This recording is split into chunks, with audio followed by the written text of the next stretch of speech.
folks. I'm here in San Francisco at the federal building, which is the outpost of the federal government here on Van Ness and Golden Gate. And what I want to talk to you about here is taxes. So one of the reasons that I'm running as a blind person who survived AIDS is hopefully because I'm kind of in the vulnerable class of people that possibly folks would listen to me when I talk about taxes and whether taxes are really good. Being for more taxes is really a compassionate position to take. So hopefully you'll open your mind to the fact that maybe more taxes are really not good for the people, especially for the poorest and most vulnerable people. And that in fact, being for more taxes and for more government is actually going to hurt the poor, the disabled, and the blind, and the elderly more than it helps. And that in fact, the wealthy elite really is benefited most by taxation. And as long as people think that that's ever going to change, they will continue to benefit. But the best thing you can do to take money away from the elite is to actually be for lowering taxes or eliminating them. And here's why. Because there's two ways you can get rich in this country. You can work honestly and make something that people need. And that would be, imagine a baker who could bake bread better than anybody else, and know how to do it better than everybody else, and know how to do it less expensively, still by treating his customers right, treating his employees right. He's able to run an efficient enterprise, bake lots of bread,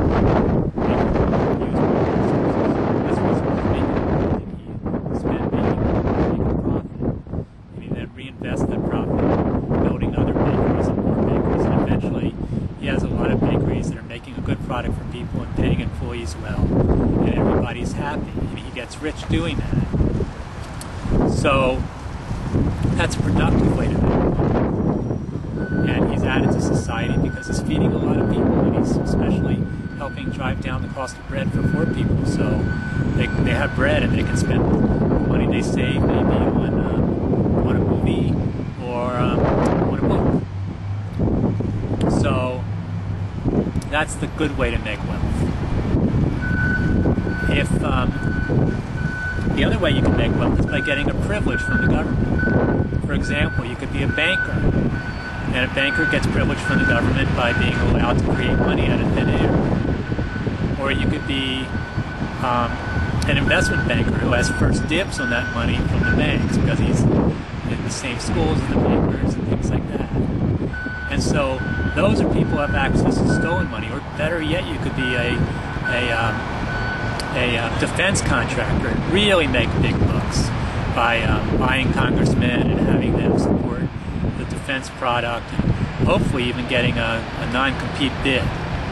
Or you can be a jail contractor or an HMO company that gets the government to write all the medical rules so that you have a monopoly position. So these are all the people who are benefit from the state. Or you can be a big real estate magnate who supports the politicians. In exchange for that, the politicians put pressure on the bankers to lend that real estate magnate money. So like a Donald Trump who has access to millions and millions and millions of dollars of printed money just because he's got political connections. And the bankers know that if they give to him, he's going to give to the politicians, and the politicians will write the rules in favor of the bankers. So a large portion of the wealth in this country is stolen by government privilege. So the best taxation policy would be if we could figure out a way that we could just tax the people who stole it and not tax the people who earned it, that would be terrific. But I've never figured out a way to get nothing but Mother Teresa's who could get that policy enacted into Congress. So, and I don't even think if you elected me for Congress I could ever figure out a way to do that. So it's better to just not allow them to steal to begin with. And the best way to do that is to limit the power of the government, to limit its scope to a very tiny area so it doesn't have privileges to give out. And thus, nobody wants to buy it.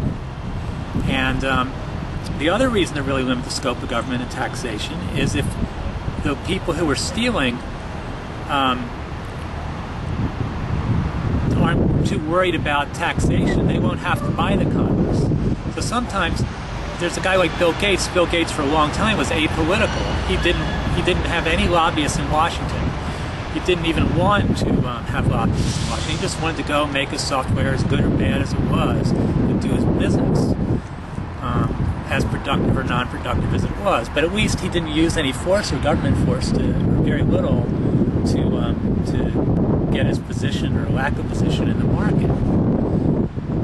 But then, because he wasn't paying him off, the government came after him. Because he didn't have any lobbyists, they came after him big time and sued him, accused him of being a monopoly. And he realized that he had to have people in Washington and to buy them off, otherwise they were going to eat him alive. So the threat of control causes the the politicians to be bought. And it gets to be this vicious cycle of buying and getting bought. And that's been a big part of our problem. So really, since the founding of the Republic, the Congress has been bought at an ever-increasing or decreasing level. But the more powerful the Congress gets, the more it gets bought, and the more privilege goes to the rich and the powerful. And even if they got 80% taxes on the wealthy, they still would probably prefer that, because if the wealthy ones who stole the money, because they got to steal $1 trillion. Who cares if they have to give $800 billion back? They still got $200 billion.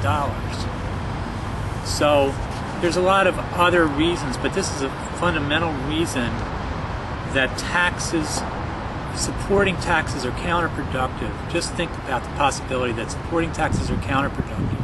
A lot of people, poor people, don't pay taxes. As a matter of fact, the whole bottom half of the population thinks they don't pay any taxes because they don't pay any income tax, and maybe they even get tax back. But could it be that the elite, the political elite, is doing that so that they bought your support of the establishment, so they can use the establishment to steal from you in other ways? And they do steal from you in other ways. They steal from you with inflation. There's taxes in every good and service that you buy. There's taxes on the property that you rent. There's so many taxes that raise your cost of living in every way and every day, even if you think you're not paying any. So that is why I'd like you to consider the fact that even though I'm opposed to taxes, I might not be a rich, evil person who's just trying to steal from the poor. Thanks for listening.